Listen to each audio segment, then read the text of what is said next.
दोस्तों, कहावतें केवल शब्दों में ही नहीं होती, बल्कि जीवन के गहरे अनुभवों से जन्म लेती हैं। घर का भेदी लंका ढाए, ऐसी ही एक प्रसिद्ध कहावत है। यदि घर या संगठन का कोई व्यक्ति ही विश्वासघात कर दे, तो सबसे मजबूत किला भी धराशायी हो सकता है। बाहरी दुश्मन चाहे कितने भी ताकतवर हों, वे तब तक सफल नहीं हो सकते जब तक अंदर से कोई उन्हें सहयोग न दे। इसका उदाहरण हमें इतिहास से लेकर वर्तमान तक बार बार मिलता है।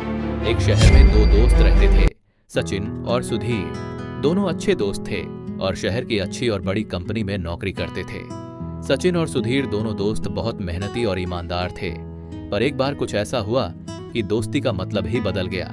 सचिन के एक ऑडिया ने एक बार कंपनी का बहुत बड़ा फायदा करवा दिया, जिससे खुश होकर कंपनी मालिक ने सचिन को कंपनी में सुपरवाइजर बना दिया। अब सुधीर सचिन के प्रमोशन को देखकर जलने लगा, जैसा कि अक्सर हर कंपनी में होता है। अब सुधीर हमेशा सचिन को नीचा दिखाने के लिए मौके की तलाश में रहता था और सचिन सुधीर पर पूरा भरोसा करता था, इस बात से बेखबर कि सुधीर उसके खिलाफ साजिश रच रहा है।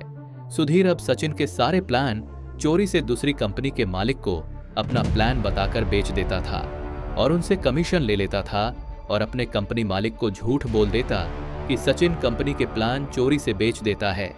तो कंपनी मालिक ने सचिन को नोटिस जारी कर दिया।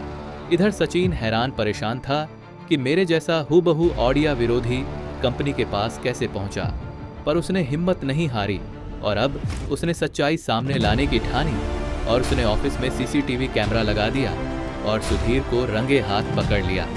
जब सचिन की कंपनी मालिक ने सच्चाई जानी तो सुधीर को कंपनी से बाहर निकाल दिया और सचिन से कहा कि किसी पर भी विश्वास करना तो ठीक है, लेकिन अंधविश्वास नहीं, क्योंकि अक्सर घर का भेदी लंका ढाए।